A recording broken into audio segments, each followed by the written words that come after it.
देखो ये वाला क्वेश्चन हो गया था, जो अगला क्वेश्चन है वो तो सेम टू सेम ऐसे ही है। चलिए लेकर आते हैं। अब क्या है 6.9 मोलर सॉल्यूशन, पढ़ो पूरा question. 6.9 molar solution of KOH is 30% by weight density of this solution. देखो उसने क्या दे रखा, मोलर सॉल्यूशन मतलब कि मोलरिटी दे रखी, वो कितनी दे रखी 6.9 मोलर और बाय वेट हमें क्या बताना है, डेंसिटी बतानी है, बता दो।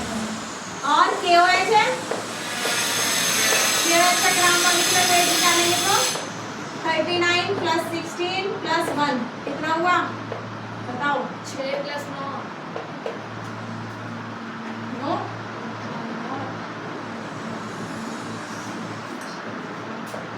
16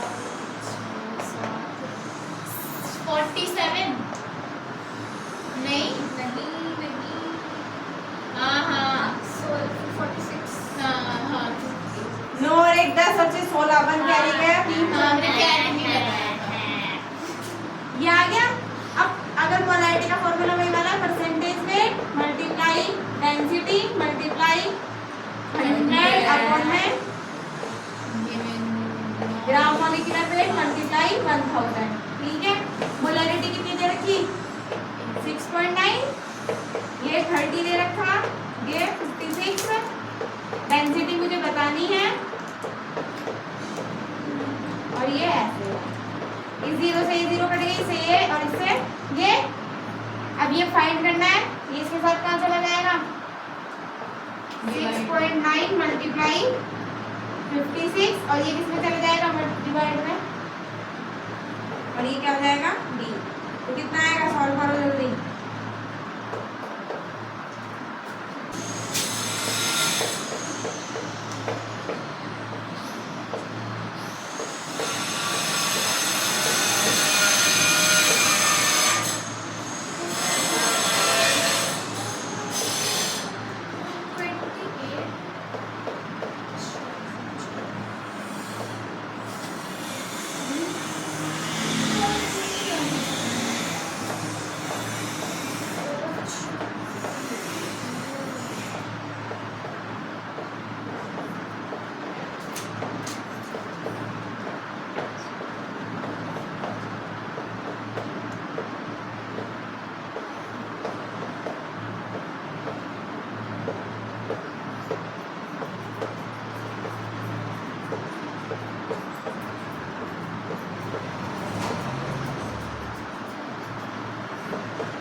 किस चीज में आया आंसर बताओ, मोल में ग्राम पर मोल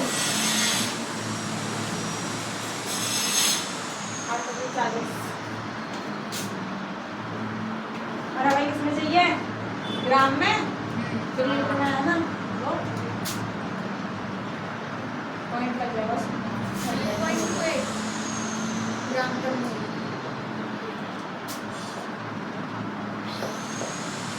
क्वेश्चन क्या है, find the polarity of the 4% NaOH solution in 100 ml। कौन सा क्वेश्चन करवाएगा, 4th? अब क्या है 4% का सॉल्यूशन है किसका, NaOH का। NaOH का ग्राम मॉलिक्यूलर वेट निकालो 23 plus 16 plus 1 given weight 4%, volume 100 ml। पहले मुझे वो बताओ निकाल के।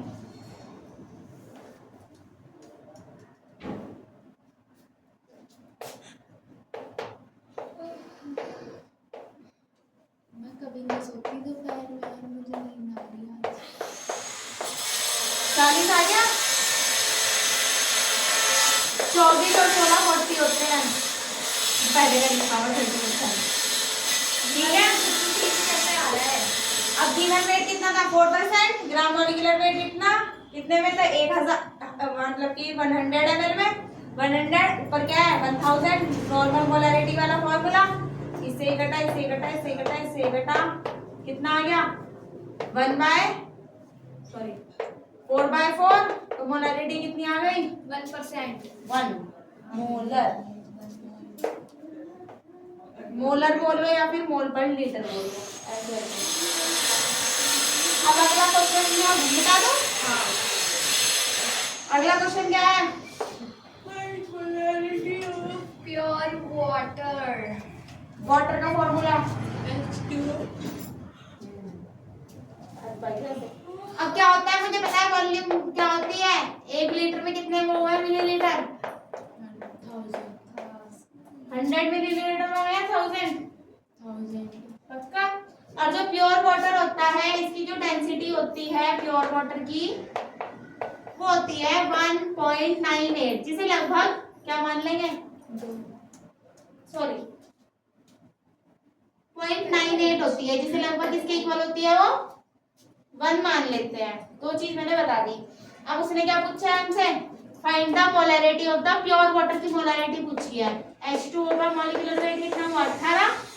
16 और 2 18। मोलैरिटी का फॉर्मूला गिवन वेट अपॉन में gram molecular weight multiply 1000 upon में V। अब क्या होता है, जो डेंसिटी होती है इसका फॉर्मूला क्या होता है? मास अपॉन में वॉल्यूम होता है। मेरे पास डेंसिटी है लगभग 1 के बराबर, इससे मैं मास निकालूंगी गिवन वेट वाला। अब डेंसिटी कितनी है? 1। वॉल्यूम कितनी है? 1000 इक्वल टू एफ। तो कितना आ गया? 1000। तो गिवन वेट कितना हुआ? 1000 अपॉन में 18। वॉल्यूम कितनी है? 1000 की है या 100? 1000।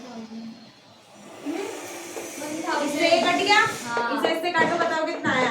और जो आंसर आएगा वो याद भी रखना है। वो है कंसंट्रेशन की, सॉल्यूशन की कंसंट्रेशन। वो क्या है? नॉर्मेलिटी। जो नॉर्मेलिटी होती है वो क्या होती है? Number of equivalent weight of solute present in 1 litre solution. Equivalent weight का मतलब क्या होता है?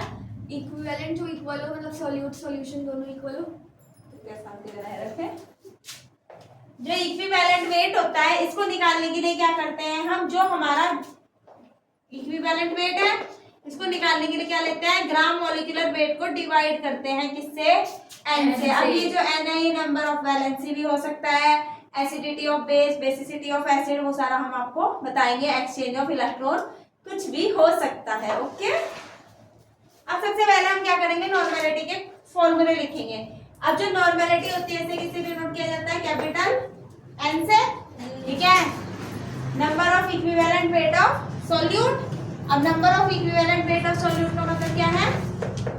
गिवन वेट अपॉन में इक्विवेलेंट वेट और मल्टीप्लाई 1 अपॉन में V। इफ लीटर में दिया हुआ है और अगर मिलीलीटर में दिया हुआ है तो गिवन वेट अपॉन में इक्विवेलेंट वेट मल्टीप्लाई 1000 अपॉन में V। इसी तरीके से अगर हमें परसेंटेज वेट दिया हुआ है तो n बराबर क्या होगा? परसेंटेज वेट अपॉन में equivalent weight multiply 100 multiply density upon में 1000। ठीक है। और भी फॉर्मूले हैं इसके।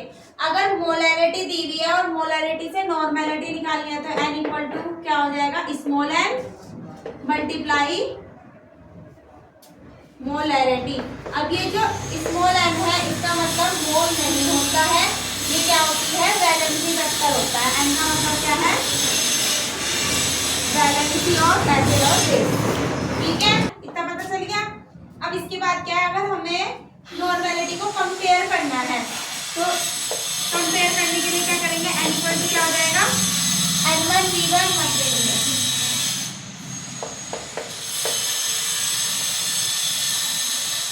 टू कंपेयर नॉर्मेलिटी को कंपेयर करना है तो n1 v1 इक्वल टू क्या हो जाएगा? n2 v2 equal to n3 v3 हो जाएगा। ठीक है। ऐसे ही मोलैरिटी को कंपेयर करने के लिए क्या करते हैं? m1 v1 equal to m2 v2 equal to m3 v3। सारे फॉर्मूले ना रखने हैं, तो याद रखने हैं। 2 फॉर्मूले और हैं। आप बन जाएगी। बाबू अगर बार बार लिख करेगी क्वेश्चन तो अपने आप हो जाएंगे वो। अब क्या है, अगर हमारा रिजल्टेंट सॉल्यूशन सेम है,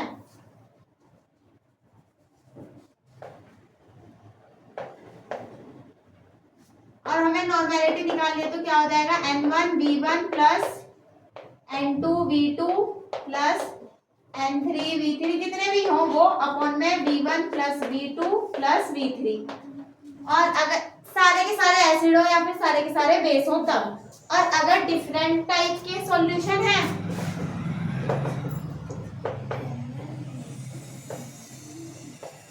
तो n इक्वल टू क्या हो जाएगा, n1v1 माइनस n2v2 अपॉन में